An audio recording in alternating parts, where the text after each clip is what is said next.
성경 말씀은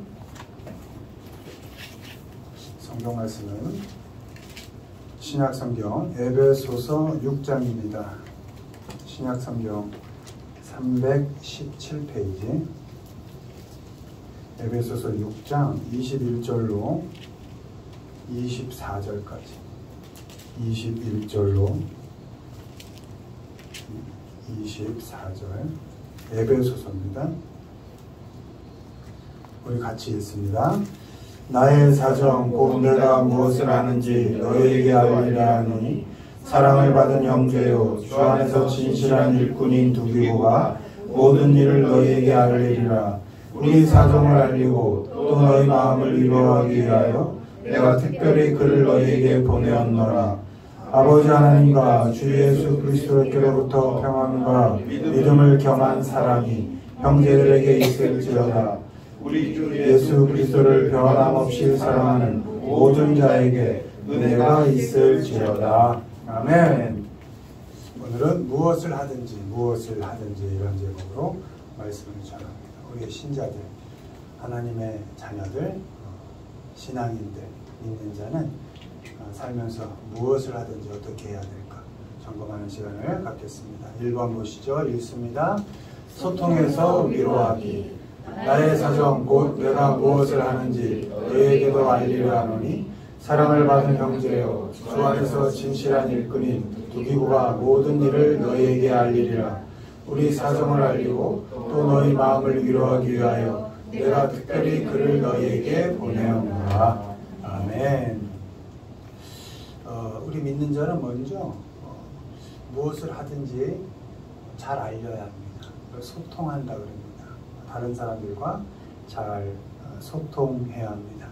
바울은 에베소의 동역자 두기고를 보내서 자신이 지금 어떤 상태에 있는지 또 무엇을 하고 있는지를 알려줍니다. 에베소, 자기가 개척한 교회죠. 그 교회에 알려줍니다. 지금 바울은 투옥 상태입니다. 갇혀 있습니다. 그러니까 지금 바울이 어떤 상태일까 궁금해하고 있을 그 성도들에게 지금 내가 어떤 상태다라고 제자를 보내서 세세하게 알려줍니다. 바울이 지금 투옥 상태에 있지만 그 두기고를 보내서 알리는 것은 나 힘들다, 투정을 부리거나 불만하거나 불평을 하기 위해서 보낸 것이 아니고 오늘 말씀처럼 그 성도들을 위로하기 위해서 나를 걱정하고 있을 그 성도들을 오히려 위로하기 위해서 제자를 보내서 상황을 소통하게 합니다. 감옥이라는 만만치 않은 형편 속에서도 원망 없이 자신의 저지를 원망 없이 잘 알려서 오히려 걱정하고 있을 성도들을 위로합니다. 위로해서 어떻게? 그들을 좀 편안하게 해줍니다. 걱정하고 잠 못 이룰 내 사랑하는 성도들, 참 걱정하느라 일상을 제대로 살지 못할 그들을 오히려 잘 위로해서 믿는 자로 하루하루 잘 살게끔 그렇게 알려줍니다.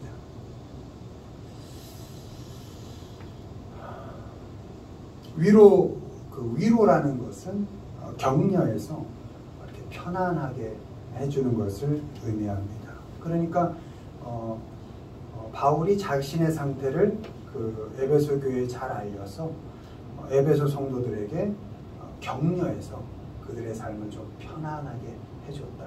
그것이 위로다. 이런 의미가 되는 것입니다.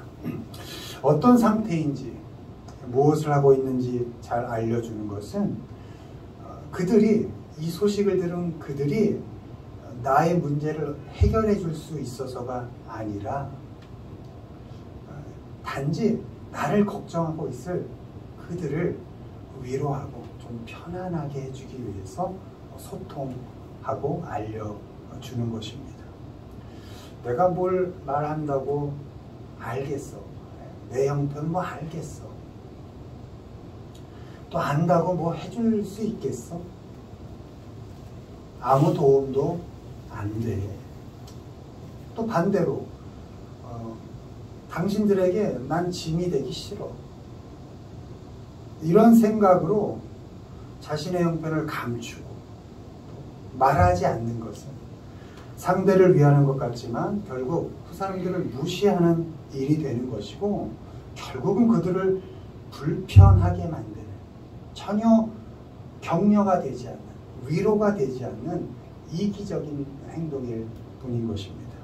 바울처럼 아프면 나 지금 아프다, 또 힘들면 좀 힘들다, 자기의 상태 그대로를 알릴 때 오히려 혹시 내가 뭘 해결해 줄 수 있는 건 없더라도 그 소식을 들은 사람들은 이런 형편이구나, 함께 기도할 수 있고, 오히려 그것이 위로와 격려가 되어서 그들의 삶을 안정적으로 살 수 있게 해준다는 것이죠. 우리도 서로 어떻게 잘 지내고 있는지를, 무엇을 하고 있는지를 잘 알려줘야 합니다. 내 형편, 그것을 서로에게 잘 이야기해서 그걸 이해하고 알아가는 과정을 통해서 서로 소통하는 관계가 되어야 합니다.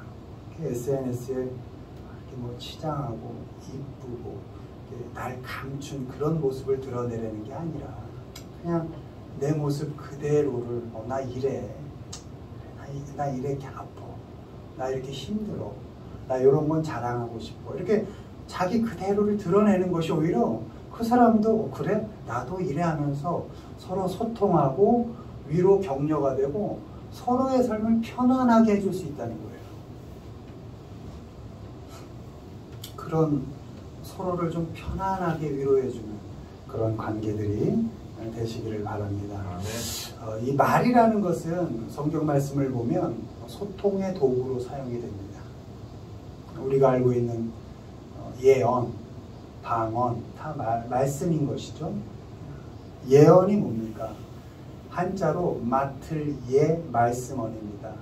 그러니까 하나님의 말씀을 맡아서 하는 것, 그것이 예언인 것입니다.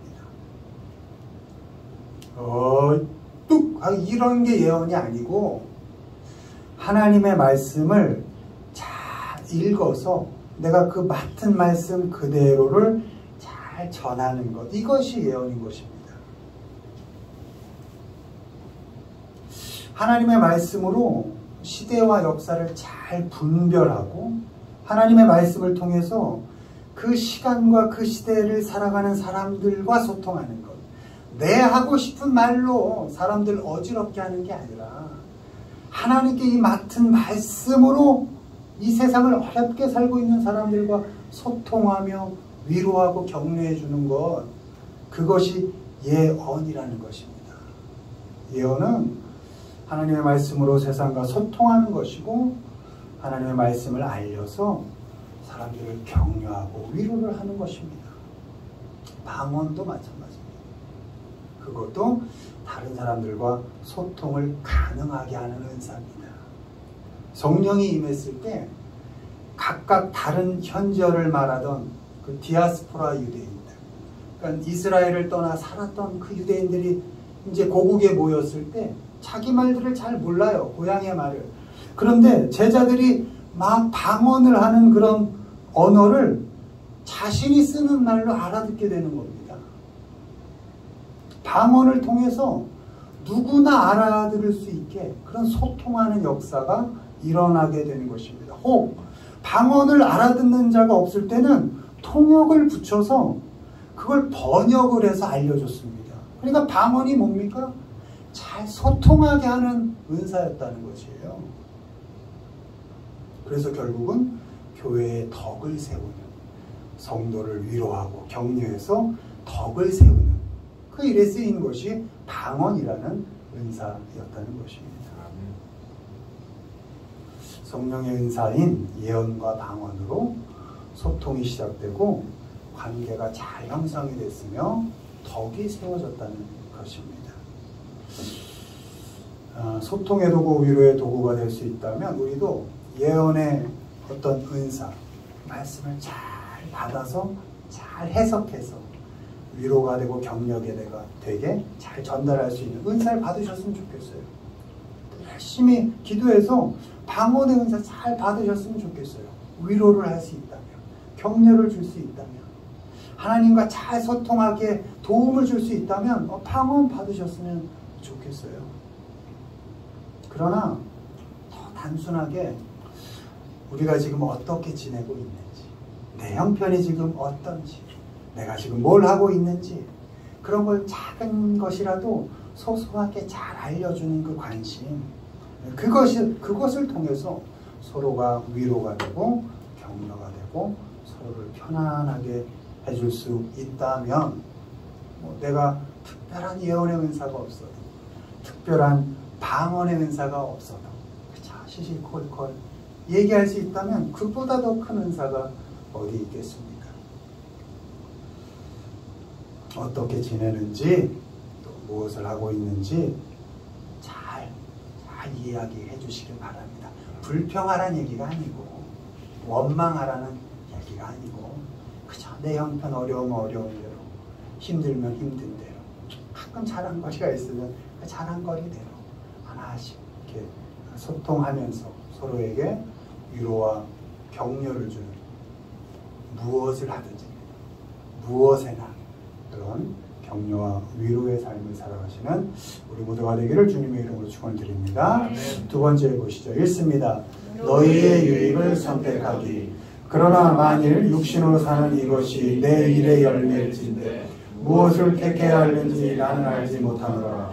내가 그 둘 사이에 끼었으니 차라리 세상을 떠나서 그리스도와 함께 있는 것이 훨씬 더 좋은 일이라 그렇게 하고 싶으나 내가 육신으로 있는 너희를 위하여 더 유익하리라. 아멘. 우리 신앙인은 무엇을 하든지 간에 함께하는 사람들에게 유익한 선택을 할 수 있어야 합니다. 바울은 오늘 빌립보서의 말씀을 보면 차라리 죽는 게 더 나은 것 같아, 너무 힘들어, 이렇게 그냥 솔직하게 빌립보 성도들에게 편지로 알려줍니다. 너무 힘들어. 그래서 차라리 죽어서 예수님 품에 갔으면 좋겠어. 많이 아파. 이렇게 기록을 하고 있습니다. 훨씬 더 좋은 일이다. 이렇게까지 기록을 하고 있습니다. 그런데 바울은 근데 난 살 거야. 세상을 떠나는 것이 훨씬 더 좋은 일이지만 나는 살 거야. 왜? 내가 사는 게 너희들에겐 더 유익이 되기 때문에. 선택하는 것이죠. 죽는 게 훨씬 낫지만 너희들에게 유익이 된다면 난 살겠어. 이렇게 선택한다는 것이죠. 무엇을 할지 선택할 때 여러분 사는 쪽을 선택하십시오. 죽는 쪽 선택하지 마시고 사는 쪽을 선택하십시오. 죽이는 쪽 선택하지 마시고 살리는 쪽을 선택하시길 바랍니다. 절망 가운데서도 소망을 가지고 살기를 선택하시고 포기하고 싶을 때도 견디고 참아서 살기를 선택하십시오. 여러분, 하나님께서 예수 그리스도를 이 땅에 보내셔서 우리를 살리기 위해 하신 일이 무엇입니까? 죽이시는 일이었어요. 당신의 하나뿐인 아들을 신이신 하늘에 계셔야 마땅한 그분을 이 땅에 보내셔서 죄인인 우리를 살리기 위해서 하신 일이 죽이시는 일이었다고요. 예수 그리스도를 죽이셔서 여러분을 살게 하신 거라고요. 근데 좀 힘들다고, 좀 어렵다고 내게 주어진 영원한 생명을 결코 포기해서는 안 된다는 것입니다. 힘들어도 내 생명이 얼마나 귀한 것인데, 내 삶이 좀 찌든 것 같아도 참 힘들지만 내 이 삶이 얼마나 귀한 것인데, 많은 사람들이 방해하고 조건이 날 도와주지 않을 때에도 내 삶과 내 이 생명이 얼마나 귀한 것인데, 예수 그리스도께서 죽으심으로 내가 얻은 삶인데 하며 여러분 살기를 선택하셔야 됩니다. 아멘. 포기하고 싶을 때 잘 견디셔서 잘 참으셔서 살기를 선택하시길 바랍니다. 아멘. 여러분, 오늘을 살아 내일을 살고 내일을 살아 영원을 사는 겁니다. 우리는 오늘도 천국을 사는 것이고 죽어 또 천국을 사는 것입니다. 그러니 말씀은 말하죠. 영원히 죽지 아니하리라. 나를 믿는 자는 오늘도 살 것이고 죽어도 살 것이다. 여러분, 어떻게든 살기를 선택하시고 생명력 있게 죽어가지 마시고 생명력 있게 잘 살아가시기를 바랍니다. 야곱의 아들 요셉 있습니다. 막둥이 형들에게 버림받았을 때 그 비참함을 참고 노예로서의 삶을 살아냅니다. 여러분, 가족이 날 버려요. 얼마나 비참합니까? 그 살고 싶겠습니까? 노예로 그 삶을 견뎌갑니다. 누명 쓰고 감옥에 갔을 때도 여러분, 누명을 쓰고 감옥에 갔다. 그게 이해가 되십니까? 감옥살이가? 근데 그 시간을 살아갑니다. 그 억울함을 견디고 살아갑니다. 노예로 팔려간 17살부터 30살 총리가 될 때까지 끊임없는 절망 속에서 끝까지 포기하지 않고 견디고 살기를 선택합니다. 요셉은. 그렇게 살기를 선택해서 죽기보다 더 힘든 삶을, 그 만만치 않은 삶을 살아갑니다. 우리도 여러분, 형제가 여러분 팔았습니까? 억울하게 감옥 가신 적 있습니까? 죽을 힘을 다하고 길을 써서 사는 쪽을 택하십시오. 길을 써서 생명력 있게 살기를 선택하시기를 바랍니다. 아멘. 우리가 참고 견디고 죽을 힘을 다해서 사는 쪽을 택해야 하는 이유는 내 목숨 하나 건지겠다고 하는 일이 아닙니다. 바울처럼 내가 견디고 살아낼 때 누군가에게 유익이 되니까. 나는 죽어 없어지는 게 나는 더 좋지만 내가 살기로 결단할 때 누군가에겐 유익이 되니까 난 살겠다. 내가 살기로 선택할 때 자녀에게 유익이 되고 아내에게, 남편에게 유익이 되고 나와 함께하고 있는 사람들에게 유익이 되기 때문에 견디고 참고 살아가는 것입니다. 함께하는 사람들에게 기쁨을 주고 유익을 주고 즐거움을 주기 위해서 힘들고 괴로울 때에도 포기하지 않고 살아내시기 바랍니다. 비참함 참으시고 억울함 견디시고 생명력 있게 멋있게 살아가시기를 바랍니다. 요셉이 총리가 된 후 형제들을 만났을 때 고백합니다. 하나님께서 생명을 구원하시려고 나를 당신들보다 먼저 애굽에 보내셨나이다. 멋있지 않습니까? 해석이. 니들이 날 팔았잖아가 아니라 하나님께서 생명을 구원하시려고 그 가뭄으로 굶어갈 이스라엘 백성들, 너희들을 구하려고 하나님께서 먼저 날 여기 보내셨다. 멋있지 않습니까? 애굽에서의 삶이 죽기보다도 힘든 삶이었을 텐데 어쩌면 확 그냥 죽여버렸으면 형들 원망, 얼마나 원망스럽겠어요. 내 고생한 거 생각하면 시원찮았을 텐데 자신이 먼저 애굽에 와서 살게 된 것이 형제들과 가족들, 더 나아가서 이스라엘 백성들을 유익하게 하기 위한 하나님의 인도하심이었다. 이렇게 해석하고 고백합니다. 우리도 절망 가운데서 포기하지 않고 살아낸 후에 그 비참함을 참고 억울함을 견디며 살아난 후에 그 누군가의 유익을 위한 삶이었다고, 모든 것이 그 누군가를 위한 하나님의 인도하심이었다고 그렇게 고백하는 인생들이 되기를 바랍니다. 아멘. 무엇을 하든지 함께하는 사람들에게 유익한 선택을 하는 우리 모두가 되시기를 주님의 이름으로 축원을 드립니다. 아멘. 마지막 보시죠. 읽습니다. 감사함으로 감당하기 그리스도의 말씀이 너희 속에 풍성히 거하여 모든 지혜로 피차 가르치며 권면하고 시와 찬송과 신령한 노래를 부르며 감사하는 마음으로 하나님을 찬양하고 또 무엇을 하든지 말에나 일에나 다 주 예수의 이름으로 하고 그를 힘입어 하나님 아버지께 감사하라. 아멘. 마지막으로 우리 신자들은 무엇을 하든지 감사함으로 하는 겁니다. 아멘. 감사함으로 감당하는 겁니다. 지금 하고 있는 일들을 하나님께서 내게 맡기신 일이다, 내게 맡기신 사명이다 알고 예수님의 이름으로 하는 것입니다. 무엇을 하든지 예수님의 이름으로 한다는 것은 내가 하고 있고 내가 할 수 있는 모든 일들을 주 예수께 받은 사명으로 알고 하겠다라는 믿음의 고백인 것입니다. 지금 처해 있는 상황과 형편을 받아들이고 인정하면서 예수의 이름으로 내게 맡겨진 일을, 그 사명을 감당해 가는 것입니다. 우리가 처한 모든 삶의 형편과 조건과 역할은 알고 보면 하나님께서 허락하신 것입니다. 지금의 자리가 주 예수께 받은 사명의 자리입니다. 그 어떤 자리든지 간에 하나님께서 허락하신 그 상황과 조건을 탓하지 않고 그 형편과 환경 속에서도 내게 맡겨진 역할 잘 해내야 합니다. 주어진 사명을 감당해내고 잘 겪어내야 합니다. 지금 무엇을 하고 있습니까?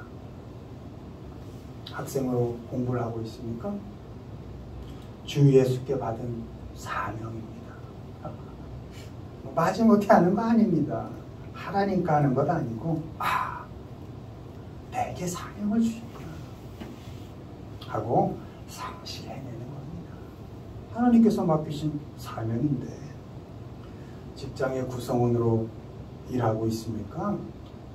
동료 만만치 않고 후배들이 이렇게 머리가 왜 안 돌아가는지, 상사는 맨날 공만 가르치고 욕은 다 내게 먹이고 그렇지만 그 자리가, 그 일이 하나님께서 내게 맡기신 사명이지 여기고 인정하고 성실히 감당해내는 겁니다. 가정을 보살피고 자녀 돌보고 아내와 남편의 역할을 하고 있습니까?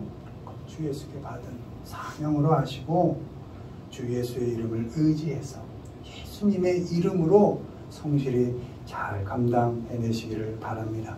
어떤 자리에서 어떤 역할로 그 무엇을 하든지 주 예수께 받은 사명으로 믿으시고 충성스럽게 감당하시기를 바랍니다.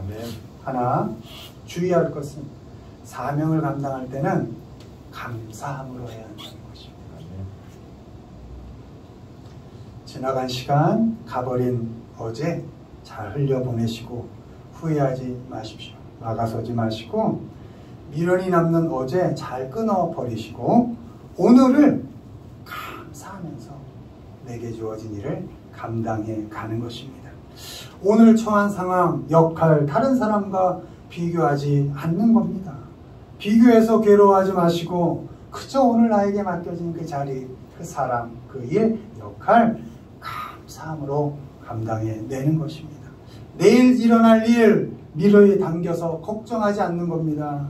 내일 걱정은 내일에게 넘겨주고 오늘 주어진 시간, 내게 맡겨진 일, 역할, 사람 감사함으로 잘 겪어가는 것입니다. 오늘 지금 이 시간 바로 거기에서 그 자리에서 내게 주어진 역할과 삶을 주 예수께 받은 사명으로 하시고 감사함으로 잘 살아가시기를 바랍니다. 후회하고 비교하고 걱정하는데 오늘 주어진 그 소중한 시간 낭비하지 마시고 하나님께서 주신 그 오늘의 양식을 기쁘게 잘 드시고 오늘에게 주어진 자리에서 주 예수께 받은 사명, 그 역할 감사함으로 잘 감당해 가시는 우리 모두가 되기를 주님의 이름으로 축원을 드립니다. 말씀 맺습니다. 무엇을 하든지 잘 알리시고 소통해서 주위 사람들에게 위로와 격려를 주는 그런 삶을 사시기 바랍니다. 무엇을 할지 선택할 때는 살기를 선택해서 유익한 삶을 유익을 주는 그런 삶을 사시기를 바랍니다. 무엇을 하든지 주 예수께 받은 사명으로 하시고 늘 불평 원망 없이 감사함으로 잘 감당해 가시기를 바랍니다. 그렇게 무엇을 하든지 위로하는 인생, 유익을 주는 인생, 감사함이 넘치는 인생을 살아가는 우리 모두가 되시기를 주님의 이름으로 축원을 드립니다. 아멘.